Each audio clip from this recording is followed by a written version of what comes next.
everybody. Thanks for joining us.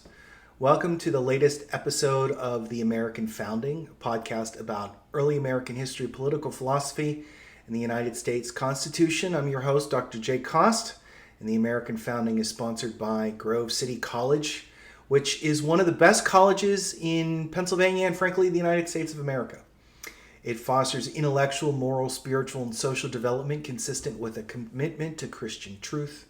It advocates individual freedom and personal responsibility. It seeks to preserve America's political, economic, and religious heritage in this age of so many crazy stories about insanity in colleges. I have to say that having taught at Grove City and been affiliated with it for so long, that it really is a bastion of sanity in a sea of higher ed nonsense.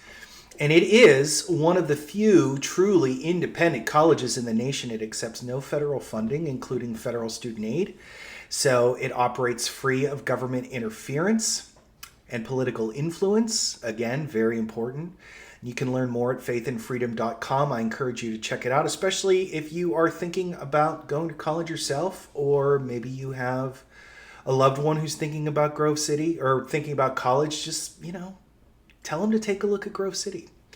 So, before we get into tonight's episode, which is about Thomas Jefferson, I want to review briefly last week's episode was about the importance of free speech in a liberal republic such as the United States of America. Last week I made the argument and drew a lot on Jefferson as well as Madison that freedom of speech is really not simply a run-of-the-mill right that needs to be balanced and weighed against other individual rights, personal liberties, that it's really essential not only to a free republic where the people are actually sovereign, but also it's really essential to shared commitment to human flourishing. And that what is required of people who live in such a country is to facilitate and foster a community of not just toleration, but accommodation for speech. So just something worth thinking about. This week's episode, like I said, Thomas Jefferson. And the sort of subtitle that I have for this is American Sphinx. I wish I had been the one to come up with such a great description of Jefferson, but it's the title of a subtitle of, I think it's John Ellis's biography of Thomas Jefferson, is called American Sphinx. And Jefferson is a fascinating character. We need to sort of dig through some of Jefferson's biography and the unsavory details of his biography to sort of understand why Jefferson is still important, and I think he is important today. That is something of a controversial statement now, because I would say that for most of the 20th century there was a continuous stream of scholarship on Thomas Jefferson. And I've noticed it's slowed down substantially in the last 25 years, probably because of the Sally Hemings controversy, or maybe better put, probably because of the DNA evidence sort of demonstrating what many people had suspected all along, that Jefferson was the father of many of Hemings's children. And so even the Jefferson scholarship you see is often done in light of this. So, for instance, a recent biography by Thomas Kidd was up, I think it was called Thomas Jefferson, A Biography of Spirit and Flesh. And it was meant to justify the really bracing idealism of Jeffersonian thought with his personal failure to live up to it, hence the spirit and flesh thing. And I think when you think about Jefferson, you have to confront what is often people who can criticize the founding fathers. And, how much can we learn from these dead guys who lived hundreds of years ago, who don't share our values? And I think when, oftentimes they have Jefferson in mind. And it's not just because it's offensive, like Jefferson and Hemings, but because it wasn't altogether uncommon. Like for instance, Sally Hemings herself was the half-sister of Jefferson's late wife, because Jefferson's father-in-law had sexual relations with his own enslaved women, right? And so the fact that this sort of stuff, at least in the South, was sort of looked upon and just kind of unspoken, really, so I think, you begin to wonder about, well, what can this era really instruct us on anything about? So, and that's sort of what one of my projects here tonight is, to sort of make the case that Jefferson remains essential. And to start, we have to acknowledge that he was a man of many contradictions. He advocated popular sovereignty, he celebrated the democratic spirit, but at the same time, he loved fine Madeira wine. And if you've ever been to Monticello, you'll see that he wrapped himself in all the trappings of luxury. He was a perpetual opponent of slavery, but his sociological analysis of African Americans was deeply racist. He never freed his slaves either. He advocated for partisan reconciliation in the early 1800s, but that was only after he defeated the Federalists in what was a pretty brutal political battle. He advocated strict limits to the Constitution, but when the opportunity to purchase Louisiana came up, he went for it, even though he sort of knew it was unconstitutional. And, I think maybe the most striking thing is that he was an advocate of frugality in government. He believed in limiting government spending, cutting taxes, but he was he was not frugal at all in his personal life. He died deeply in debt, and he had a sort of an unsatiable desire to spend money on creature comforts and his books and redesigning Monticello, and he did not live a life that was consistent with his expectations of the government. And his presidency is pretty mixed. I mean, if Thomas Jefferson had died on March 4th, 1805, I reckon that he would be remembered as one of the greatest presidents in American history. If you look at his first term, it was really an unparalleled triumph, and I think you'd probably put him in the same breath as a Lincoln or a Washington. But his second term was frankly a disaster. And it's one of the reasons why when people say, well, his presidency was mixed, what they're really saying is first term great, second term a disaster.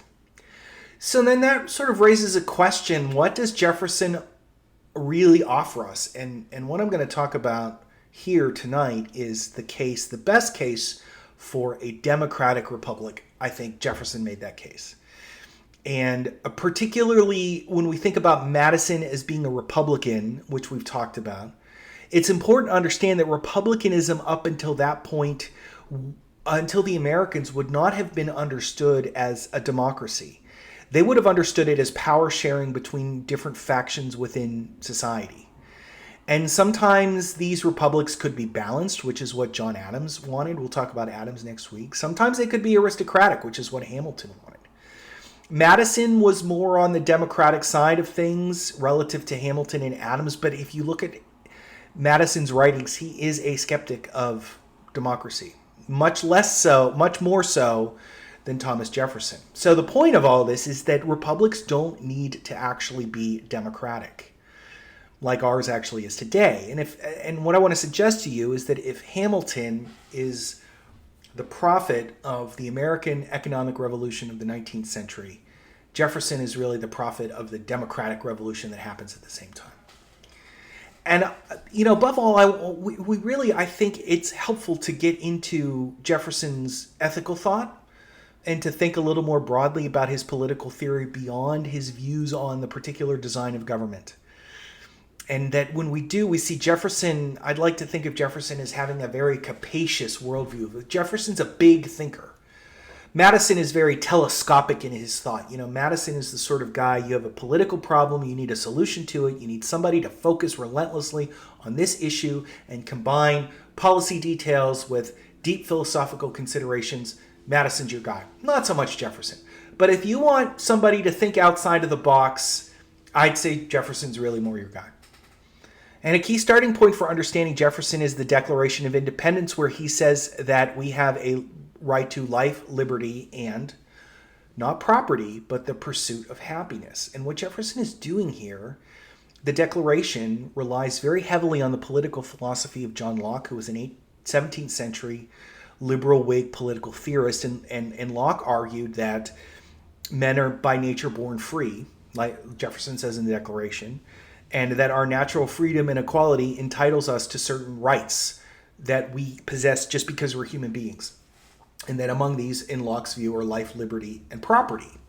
And right around the same time that Jefferson is making the argument in the Declaration for happiness, the pursuit of happiness, George Mason is in Richmond, Virginia, making an argument that, or I'm sorry, he's in Williamsburg, making an argument that we're entitled to life, liberty, and property. In other words, Mason, who's a more conventional Republican, is using Locke's trifecta of life, liberty, and property.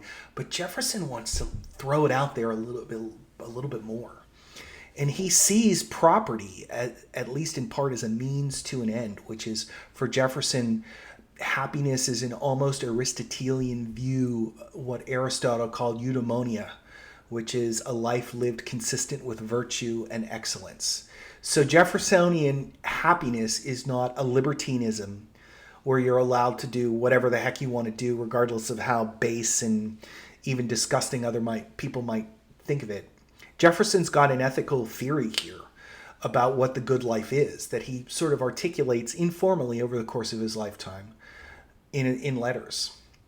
And he believes that this human happiness, like Aristotle, is best achieved through a life of virtue in which individuals are able to express themselves. Now, when we talk about John Adams next week, Adams is probably the other American founder who's got a real ethical theory that is pretty unique and truly his own. But Adams's understanding of virtue is much more a personal virtue, sort of a life of virtue is a life in which you learn to master your own passions and impulses. And Jefferson, who really didn't do that in his life, that's not really the base of Jeffersonian ethics. Jefferson's ideas of virtue tend to be more social. And one of the reasons why is that Jefferson is very influenced by the Scottish Enlightenment and thinkers like Adam Smith. And he comes to believe very strongly in the idea of the moral sense. In other words, human beings possess a moral sense, which is, in other words, the ability to understand the difference between right and wrong and to choose to do the right thing over and against the wrong thing. And that this is what separates human beings from the rest of the created order. And the development of the moral sense and the use and expression of the moral sense for Jefferson is a key aspect of Jeffersonian happiness. Giving to and participating in the community are ways that we can develop our moral sense and use it, and in using it and in developing it become more fulfilled. And importantly, for Jefferson, the moral sense is a universal quality, meaning that all people, all human beings are born as moral actors. And so this is one of the reasons why Jefferson argues in the Declaration for a universal understanding of natural rights, because all people have a natural right to life, liberty, and property, even regardless of the color of their skin. And this is where Jefferson comes to the moral imperative of abolition. And it's noteworthy that Jefferson he comes to that position, even though he is what you would call, or you could call, a scientific racist. Like, if you read his notes on the state of Virginia, Jefferson basically says, I've observed my African slaves and compared them to Europeans, and they're not as smart, and they're intellectually inferior and physically inferior. And so how then do you go from this sort of, this race-based, view that whites are superior to nevertheless calling for the abolition of slavery? Because, by the way, later on, as we move into the 1830s and 40s and 50s, Southern intellectuals are going to argue that the inferiority of African Americans is exactly why they should be enslaved, because they're not capable of exercising freedom on their own. But Jefferson says, no, it doesn't matter if they're intellectually or physically inferior. They possess the moral sense. They're moral actors. Therefore, they're entitled to freedom. And so this is an important thing to understand when we think about Jefferson and understanding and disentangling his contradictions here. That yes, he is a racist, in the sense that, frankly, most people were, but he is a racist in that he, fancies himself to have done a study of his enslaved population and drawn pseudo-scientific conclusions about them. But even still, he says, they're moral actors. And by the way, the moral sense, this is also where Jefferson revises Christian theology, which is another weird area of Jeffersonian thought. Because, Jefferson is a deist. Jefferson does not hold to Nicene Christianity. He rejects the Trinitarian nature of God. He rejects the divinity of Jesus Christ. He rejects the existence of miracles. This is a fairly common set of views that were held during this era among intellectuals in the Enlightenment. Deism and the sort of desire to anchor belief in God based upon his obvious handiwork in creating the natural order. So it's kind of what was often called natural religion.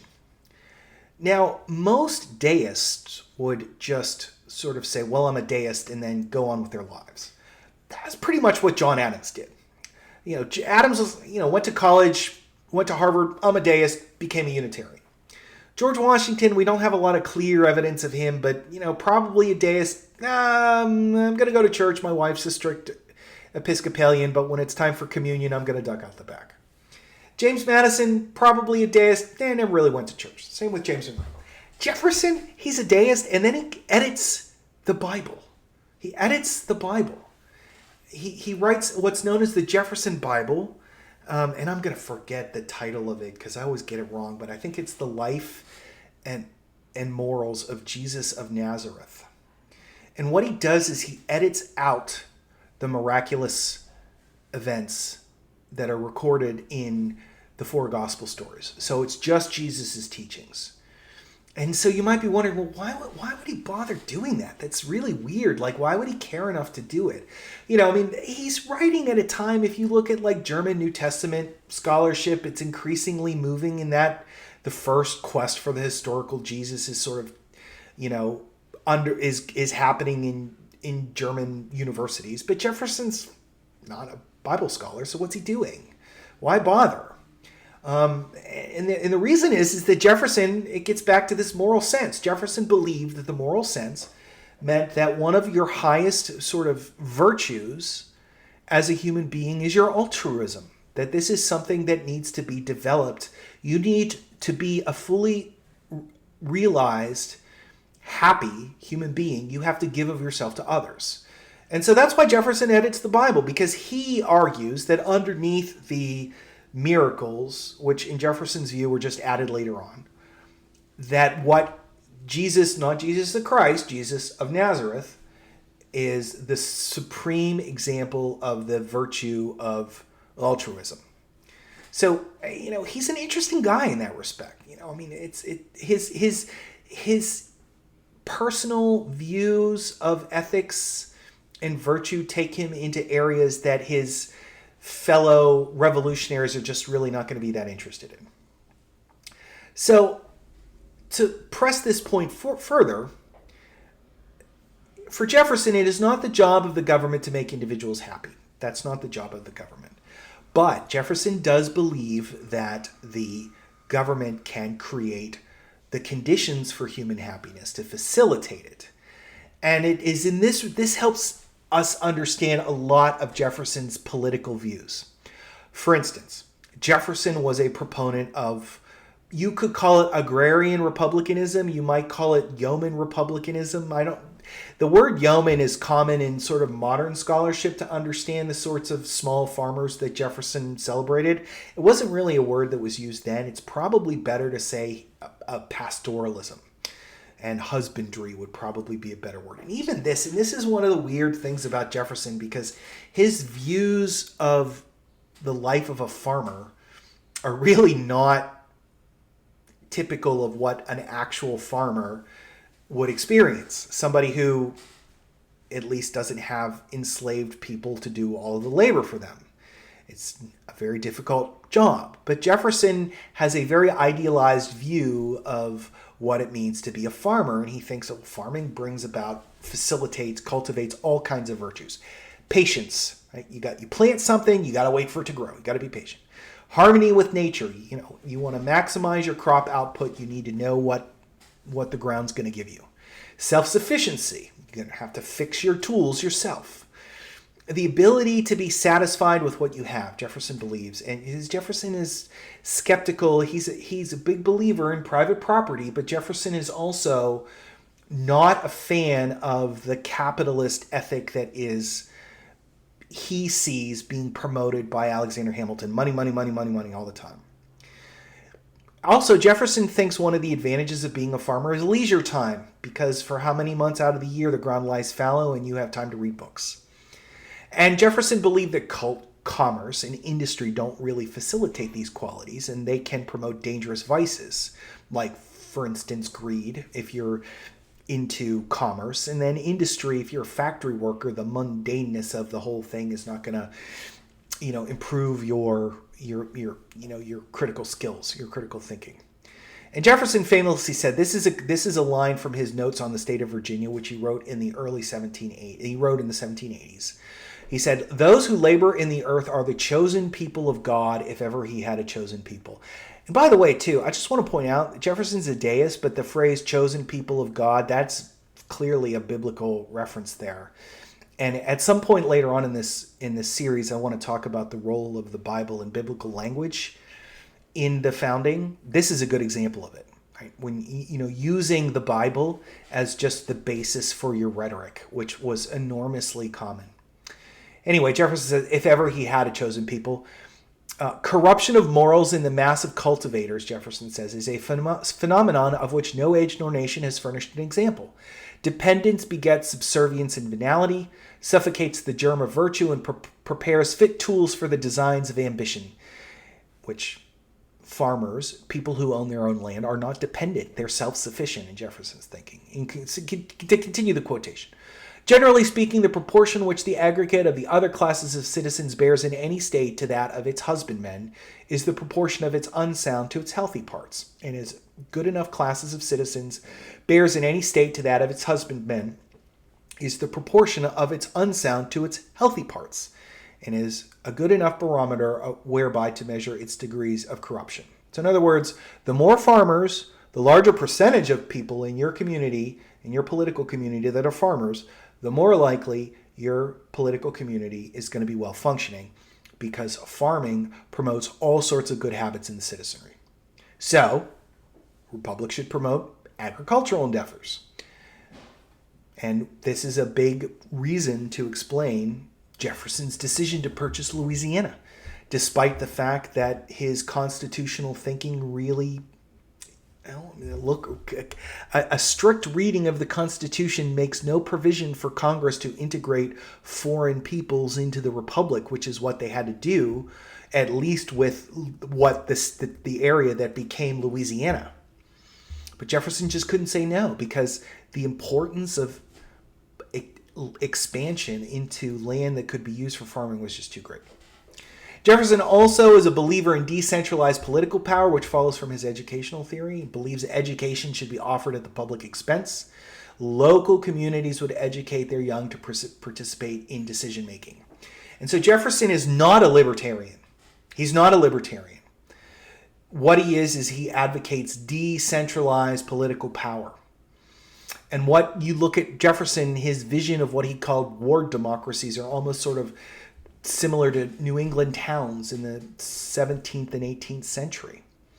This would be a way local communities would make decisions about education and the rules of life within the community, and that this would be a way to develop the virtues necessary for flourishing, because people would participate in these small ward democracies, and in doing so, they would develop their moral sense. States would handle larger questions like economic regulations, and the federal government would mainly confine itself to foreign affairs. And Jefferson also believed that there would be a natural aristocracy to emerge, and that would sort of be identified at the ward level and then be promoted up. But at the same time, unlike Madison and certainly like Hamilton, Jefferson doesn't think that the natural aristocracy has to go against the mass of public opinion very often. That the natural wisdom of the people just needs a little bit of refinement. So that's sort of Jefferson's view. Jefferson's also, if we're sort of going through Jefferson's political creed here, we have pastoralism, we have localism, and we also have another through line through his political career is opposition to public debts. Again, very ironic considering his personal life. But at the same time, he was hampered by debt his whole life. And so in a way, recognized the dangers of debts. There's two. He believed that debts were a tool for speculators. And people would bet on, buy debt, sell debt, speculating that the price of government debt would rise, or maybe speculating that it would fall. And this sort of speculative activity, what we today would think of as Wall Street trading in its very, very initial stages, he thought that this created an overabundance of profit seeking, and that the pursuit of profit doesn't have any obvious limitation to it because there's always more. So it inclines people to focus on profit at the exclusion of other virtues and thus diminish human flourishing. Jefferson also, and Jefferson gets really interesting here. He believes that that the living people who are alive now cannot be enjoined or burdened by the debts of the dead. He famously said to Madison that the world belongs in usufruct to the living. And this is an idea that he probably picked up in part, at least in France, and talking with French philosophers like the Marquis de Condorcet. And Jefferson believed that that the dead cannot obligate the living to do things. And he took this idea seriously beyond public debts. He, for instance, one of the things that Jefferson tried to do when he was governor of Virginia was abolish entail, which were restrictions that were placed on the heritability of property. So if I die, I can put a permanent injunction on how this property is to be distributed in the future. Like, for instance, if I could leave my property, like let's say I have 500 acres and I leave it to my son and I put a rider in my will saying that the property can never be subdivided. Right? That, for Jefferson, that's a practice, what's known as entail. And it was a common practice in medieval Europe because it was a way for aristocratic families to keep their influence and wealth centralized within a single node within the family. But Jefferson is opposed to it because he believes that it's a violation of this basic idea. Jefferson also, and this sort of follows from this as well, believes that periodic revolutions are not a bad thing because every generation should get to make decisions for itself. So Jefferson's famous line, the tree of liberty has to be refreshed by the blood of patriots periodically, that's where he's coming from. Right? His view is that every generation should have the opportunity and indeed has the obligation to make self-government its own. And he also believes as well that the public understanding of the Constitution should be the decisive understanding, especially the idea of a limited grant of federal power. Jefferson also, as we go through his basic political creed, and he was common in this regard, disdained permanent military establishments like what would be called a standing army, or what we today would just call the army, professional army. He believed they were tools of tyranny. This is not particularly unique to Jefferson. Like I said, it's a common idea. It follows from Renaissance political thought. Machiavelli, for instance, argued that a free republic has to have a militia to defend itself. They can't rely on mercenaries or paid soldiers. It also sort of follows out from the British experience, or I should say the English experience in the 1600s. What does a king need a big army for? Well, you look at the 1600s, he needs a big army to tyrannize his constituents. Right? So better to have a militia of free citizens. And that way, if the government is directing the militia to do something tyrannical or contrary to the public liberty, the members of the militia will just refuse. And also, another factor as well is that, frankly, a virtuous citizenry should be able to defend itself, but what do you need a big army for? To defend yourself? Or do you want to go off and conquer things? Well, that's what you need an army for. So, to take all this together, many elements of Jefferson's political ideas fit together into a comprehensive scheme. People are moral agents endowed with a right to self-determination. The government should create the conditions necessary for this self-determination, because it's this sort of one of the ways in which we become fully realized happy individuals is through engaging with one another in the political process and living a life of community. And so this is where we get localism, public education, pastoralism, the avoidance of debt, frugal government, avoidance of excessive pursuits of wealth. It's an interesting set of political ideas. And Jefferson, they're not entirely practical. Let's just say that. Jefferson's view of public debts, for instance, not really practical.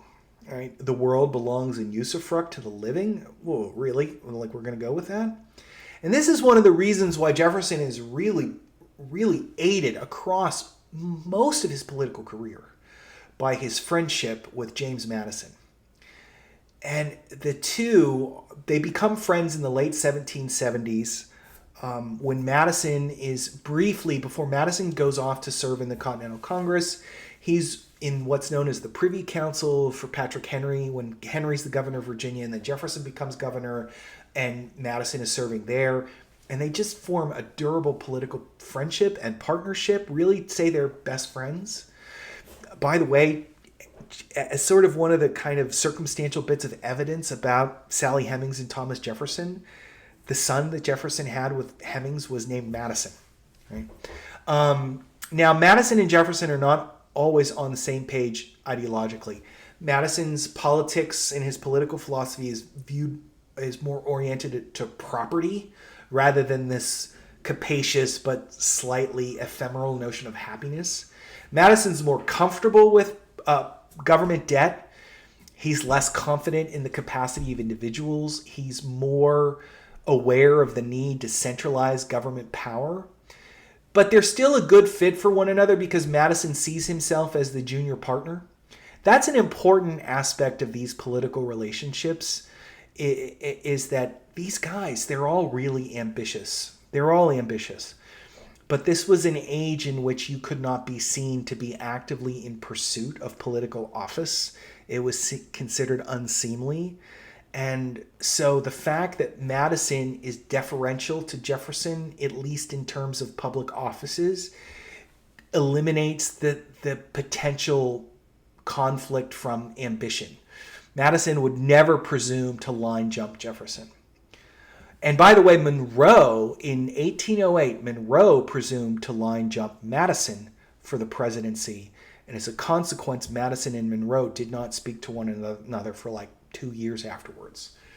And one of the things as well is that even though Madison and Jefferson disagree with each other on some things, they both are very far afield from Hamilton. Like when you bring Hamilton into the mix, when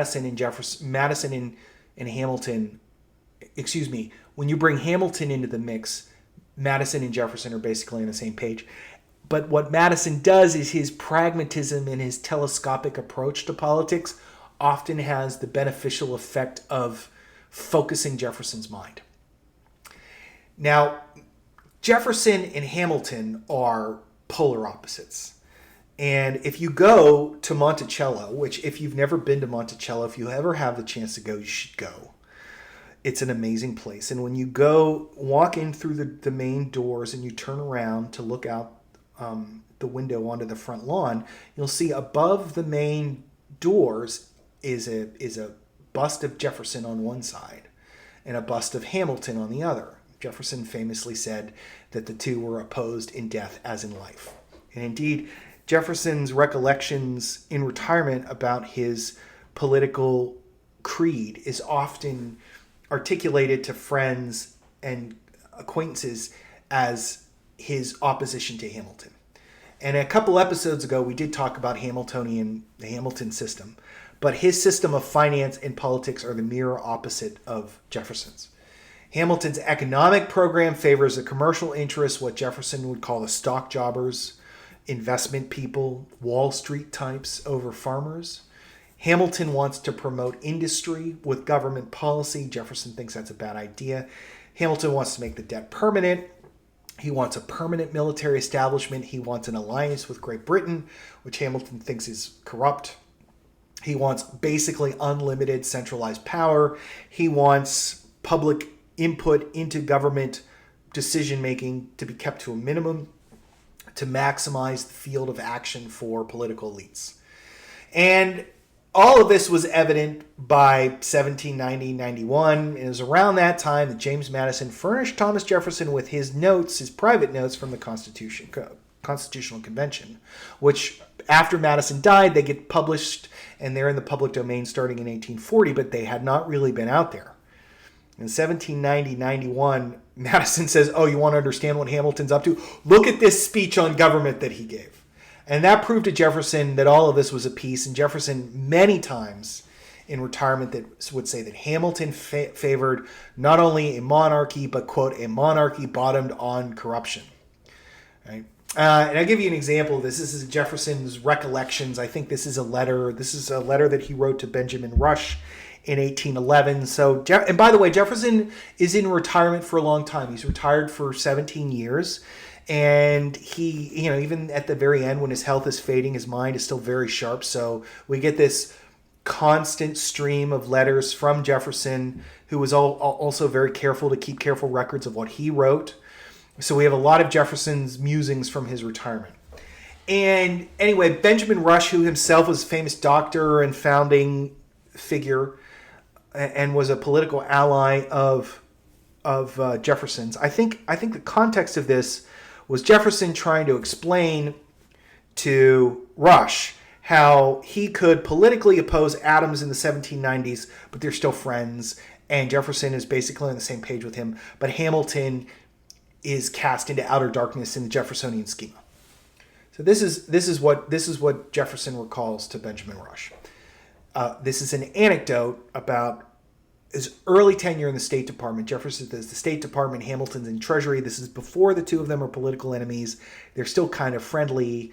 And this is what Jefferson says to Rush. Quote, "The room being hung around with a collection of the portraits of remarkable men. Among them were those of Bacon, Newton, and Locke. Hamilton asked me who they were. I told them they were my trinity of the three greatest men the world had ever produced, naming them. He," Hamilton, paused for some time. End quote. "The greatest man," said he, "that ever lived was Julius Caesar." End quote. That's Jefferson quoting Hamilton. Jefferson goes on. "Mr. Adams was honest as a politician as well as a man. Hamilton honest as a man, but as a politician, believing in the necessity of either force or corruption to govern men." Which is a pretty critical, overly critical view of Hamilton's political thought. But if you were here a couple of months ago or listened to the previous episode on Hamilton, he's kind of got a point. Now, Jefferson is elected in 1800, and he calls his election a revolution. Why does he do this? Because you can still see this in academic literature, or maybe if you have a son or daughter who's taking AP history, flip through their AP history textbook, you will probably see a reference to the election of Jefferson being a quote, the revolution of 1800. Jefferson believed that it was a revolution because it signaled for Jefferson a triumph over Hamiltonian federalism, or this idea of governing through force or corruption.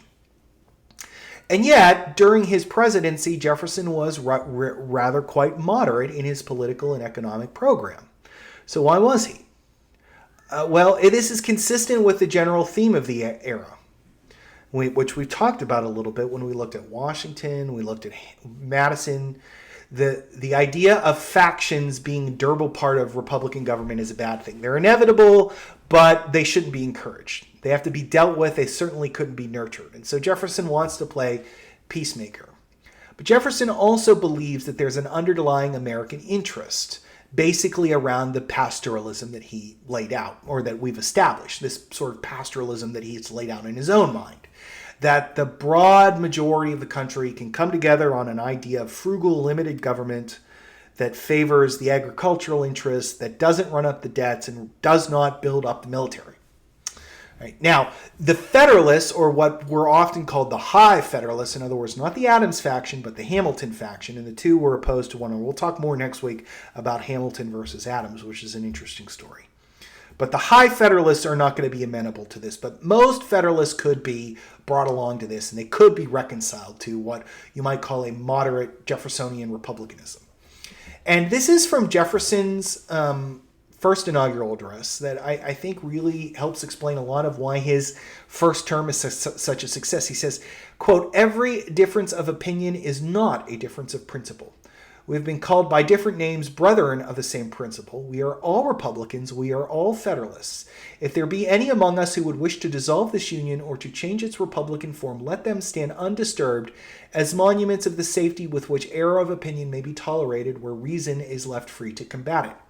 A couple things going on in this thing. For starters, Jefferson doesn't want to do the Sedition Act Part 2.0. The Sedition Act, which was passed by the Federalists in 1798, basically made it a crime to criticize the Federalist-controlled government.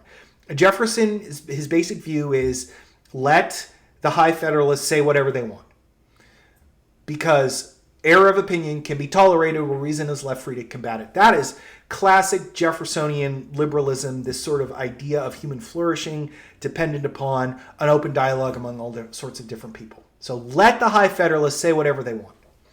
But there's also this idea here of the underlying political unity that he believed existed between the Republicans and most Federalists.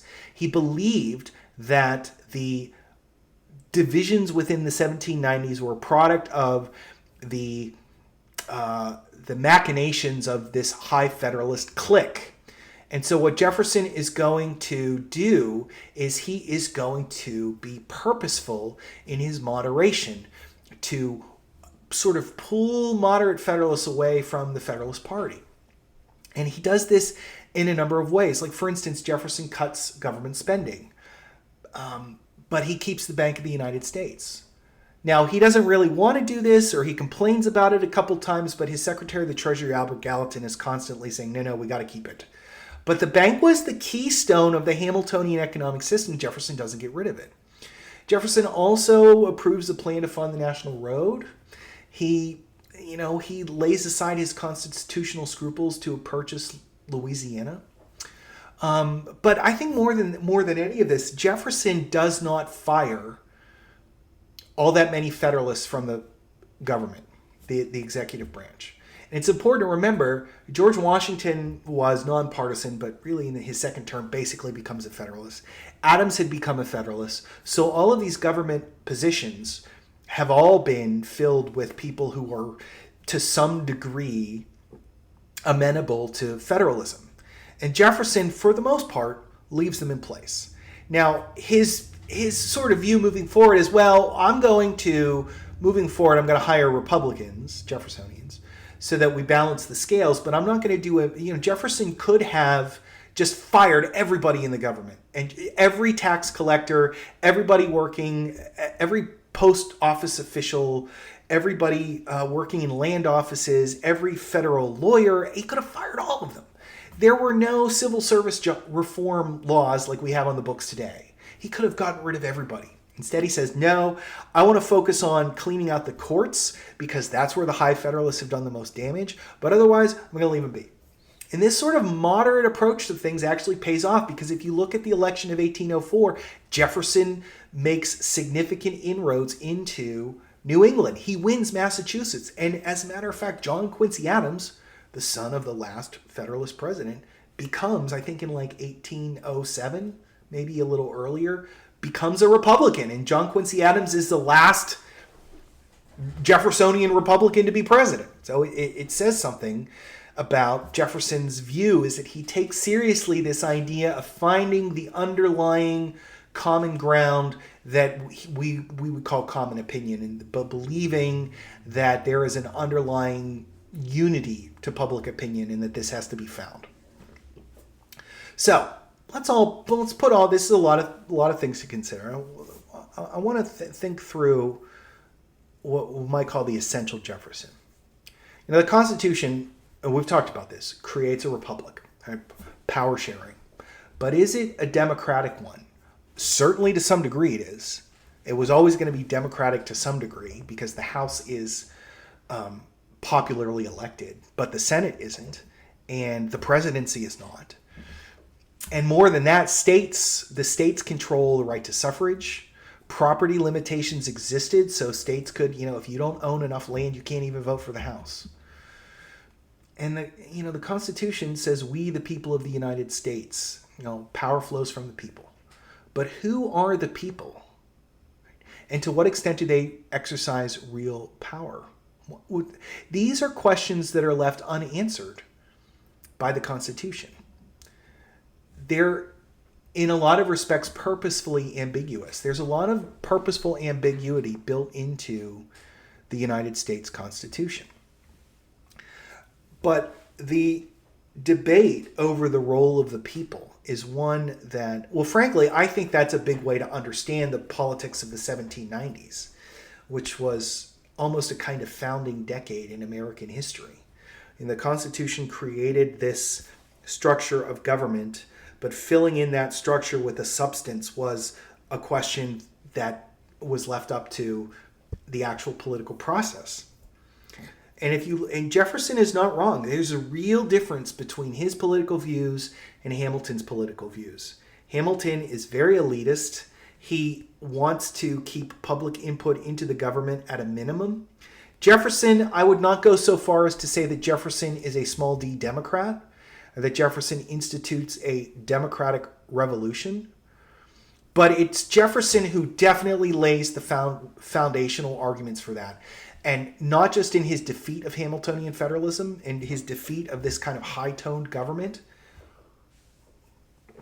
Jefferson really lays out a moral case for broad participation in politics. Because what Jefferson does is he anchors political participation in civic life as a necessary consequence of our moral nature that we all possess, regardless of the color of our skin or regardless of whether we're well-born or poorly born. And Jefferson's sort of argument that human beings have the capacity for moral improvement and entire societies and civilizations have a capacity for moral improvement. They're sort of a progressive, I don't want to appropriate the phrase from the 20th century, but there is a kind of progressivism there.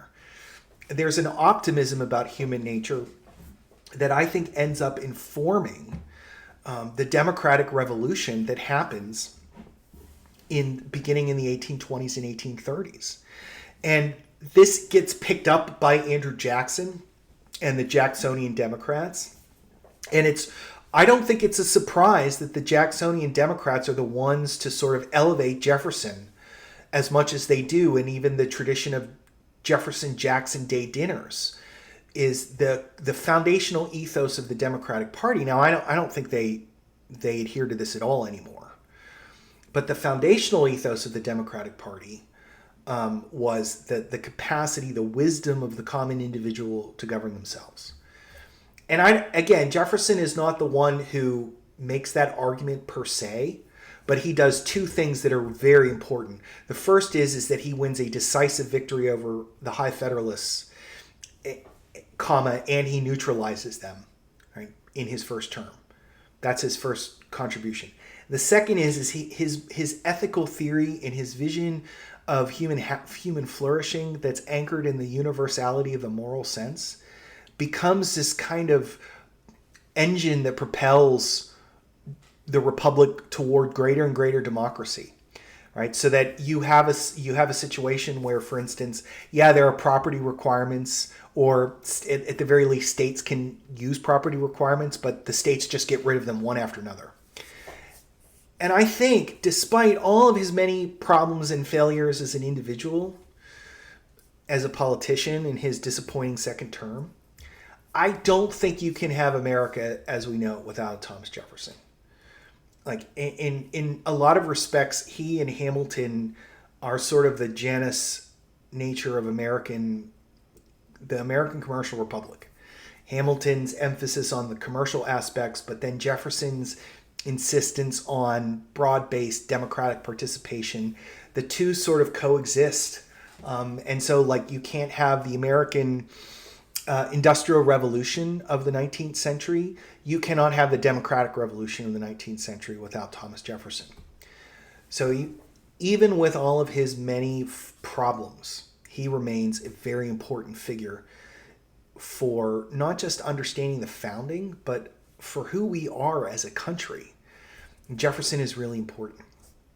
So that's going to do it for this episode of the American Founding. Thank you for listening. I hope you enjoy this. Next week, we're going to be looking at the political theory of John Adams.